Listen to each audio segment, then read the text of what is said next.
CGI DY Chandrachud और chief election commissioner Rajiv Kumar अब आमने सामने हो गए हैं, क्योंकि सीजीआई के सवाल पर जो बेहुदा जवाब चुनाव आयोग ने दिया है, साफ कह दिया है कि मेरी मर्जी, मैं नहीं जारी करूंगा चुनावी डेटा, जो करना है कर लो। अब ये मामले ने एक अलग मोड़ ले लिया है।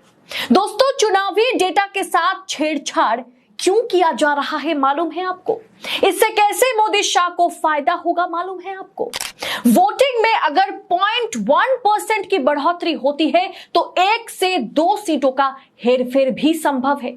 ऐसे में चुनावी डेटा को छिपाने का असली खेल एक्सपोज हो गया है। उस हिसाब से इस चुनाव में अब तक 200 सीटों के साथ खिलवाड़ हो चुका है। लेकिन कैसे हुआ है बताएंगे डिटेल में आपको, तो वीडियो को आखिर तक देखिएगा। लेकिन आप में से बहुत लोग हैं जो चैनल को देखते तो हैं पर चैनल को सब्सक्राइब नहीं करते। उनसे मेरा दरख्वास्त है, सबसे पहले चैनल को सब्सक्राइब करें, फिर आगे बढ़ें। नमस्कार, स्वागत है आप सभी का देश नीति पर।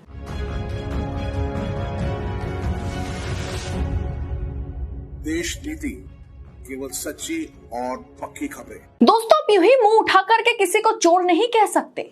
सामने वाला ना राशन पानी लेके आप पे चढ़ जाएगा, लेकिन अगर वो नहीं चढ़े और मुंह छिपा के भागते रहे तो आसपास के लोग उसे और चोर चोर कहने लगते हैं।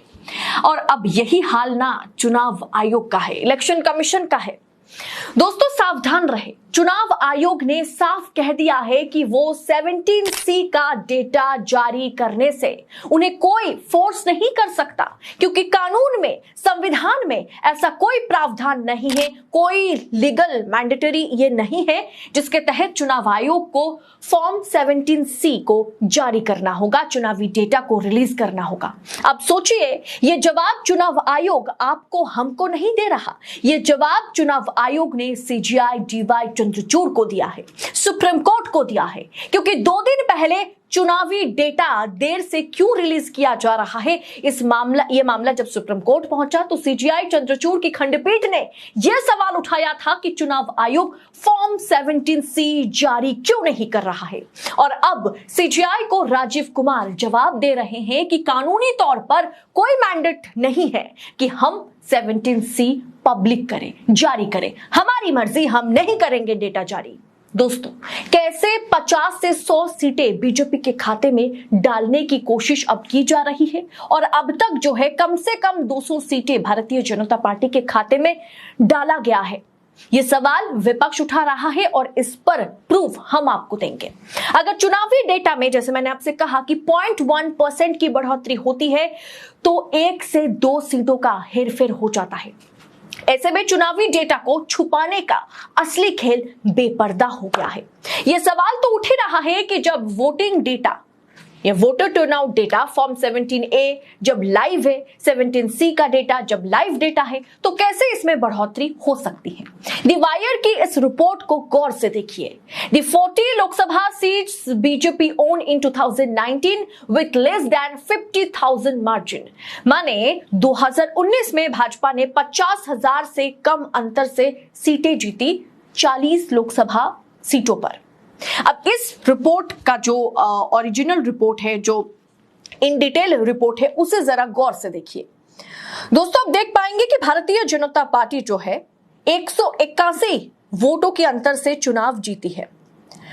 अगर खुंती की बात की जाए, जहां अर्जुन मुंडा जो है वो भारतीय जनता पार्टी के उम्मीदवार थे, वो 1445 वोटों से चुनाव जीते थे। वहीं दोस्तों, अगर बर्धमान दुर्गापुर की बात की जाए, वहां पर भारतीय जनता पार्टी महज 2400 वोटों से भारतीय जनता पार्टी ने चुनाव जीती थी। वहीं मेरठ की बात की जाए तो मेरठ में भारतीय जनता पार्टी जो है वो 4729 वोटों से जीती थी, यानी मार्जिन बहुत कम है। रोहतक की बात करें तो 7500 वोटों की मार्जिन से भारतीय जनता पार्टी वहां पर चुनावी जीत दर्ज की थी। वहीं बात अब करते हैं लद्दाख की, तो लद्दाख में महज 10,000 वोटों से भारतीय भारतीय जनता पार्टी जीती थी। कन्नौज की बात की जाए तो 12,000 वोटों से भारतीय जनता पार्टी जीती थी। सुल्तानपुर की बात की जाए तो भारतीय जनता पार्टी यहां पर महज 14,000 वोटों से जीती थी। वहीं अगर अमेठी की बात की जाए तो अमेठी में राहुल गांधी को स्मृति ईरानी ने महज 55,000 वोटों से हराई थी। इसके अलावा दोस्तों अगर रायगंज की बात की जाए तो वहां पर भी भारतीय जनता पार्टी 60,000 वोटों से जीती थी। फैजाबाद की बात करें तो 65,000 वोटों से जीती थी। यानी आप देख पा रहे होंगे किस तरह से 181 वोटों के अंतर से लेकर के 20, 40, 50,000 की वोटों के अंतर में भारतीय जनता पार्टी ने कम से कम 40 सीटें 2019 में जीती थी। ऐसी 40 सीटें बीजेपी ने 2019 में तो जीती थी जहां मार्जिन बहुत कम था। अब रातों रात किस तरह से वोटिंग यानी मतदान बढ़ाए गए हैं उसे भी आप देख लीजिए। अरुणाचल प्रदेश की बात करें तो यहां पर कम से कम 1 लाख वोटों की अंतर जो है जब वोटर टर्नआउट डेटा को रिलीज किया गया तो वहां पर पाया गया था। असम की बात करें तो दोस्तों असम में 5,94,000 वोटों की अंतर जो है देखी गई। छत्तीसगढ़ की बात करें दोस्तों तो छत्तीसगढ़ में भी 71,000 वोटों की अंतर जो है वो देखी गई है फाइनल डेटा जब जारी किया गया। इसके बाद मध्य प्रदेश की बात करें तो यहां पर दोस्तों 4,99,000 मतलब करीब करीब 5 लाख वोटों की अंतर जो है आखिरी वोटर टर्नआउट डेटा का जो फाइनल डेटा ईसीआई द्वारा जारी किया गया था उसमें पाया गया था। दोस्तों तमिलनाडु की बात करें तो यहां पर तो बड़ा घपला किया गया। अब देखिए दोस्तों यहां पर करीब करीब 46 लाख 7.53% की बढ़ोतरी हुई है वोटर टर्नआउट डेटा में और कुल संख्या जो है वो है 46,93,743 वोटों का मार्जिन यहां पर देखा गया। पश्चिम बंगाल की बात की जाए तो यहां पर भी करीब करीब 2,44,000 का अंतर देखा गया है। दोस्तों महाराष्ट्र की बात करें, महाराष्ट्र में चुनाव पूरी तरह से खत्म है। ये 5वें चरण का डेटा है जहां पर हमने देखा था किस तरह से करीब करीब 7% की बढ़ोतरी हुई थी और वोटर टर्नआउट डेटा जिसका अभी तक फाइनल डेटा आया नहीं है, वोटिंग खत्म होने के 3 दिन बाद बढ़ोतरी क्या हुई 6,41,408 वोटों की अंतर जो है यहां पर देखी जा रही है। ऐसे में अब तक दोस्तों 1 करोड़ से अधिक मतदान बढ़ाए गए हैं। 2 चरण और बाकी है। 5वें चरण का फाइनल वोटर टर्नआउट डेटा आना बाकी है। इसमें कम से कम 1 करोड़ और बढ़ाए जाएंगे। अगर 50,000 वोटों की अंतर से 1 सीट बीजेपी निकाल लेती है तो सोचिए 2 करोड़ वोटों की अंतर से बीजेपी कितनी सीट निकाल लेगी। ऐसे में 400 क्या बीजेपी तो 500 भी पार कर जाएगी क्योंकि चुनाव आयुक्त तो मोदी शाह के गोद में बैठे हुए हैं। झूठ पर सवाल उठाने वाला कोई नहीं है। गोदी मीडिया मोदी के इशारे पर थिरकती हुई नजर आ रही है। ईवीएम नहीं दोस्तों, इस बार मोदी की अगर जीत होती है तो चुनावी डेटा में बढ़िया तरीके से धांधली के जरिए, धांधली के कारण मोदी की जीत होगी।